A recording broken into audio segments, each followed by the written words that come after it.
Nous sommes rue du Gouvernement, qui s'appelle ainsi car l'hôtel du gouverneur s'y trouvait. Nous sommes en effet tout près du palais de justice, œuvre néoclassique de l'architecte lillois Lequeux. Au XVIIe siècle, c'était le refuge de l'abbaye de Marchiennes.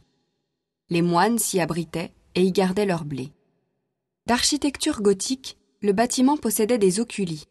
Dans la partie haute du bâtiment, des ouvertures rondes, bouchées aujourd'hui, permettaient d'aérer la pièce où était stocké le blé.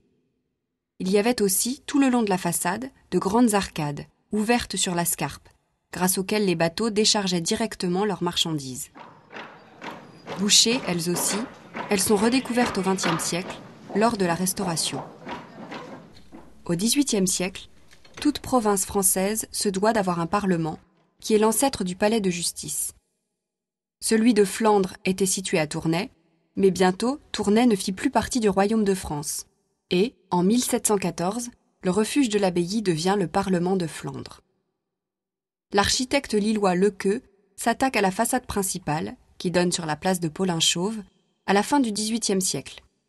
Il y inclut, sous le fronton, des références à la justice, l'épée, la balance et le miroir, sous forme d'allégorie, ainsi que les tables de la loi.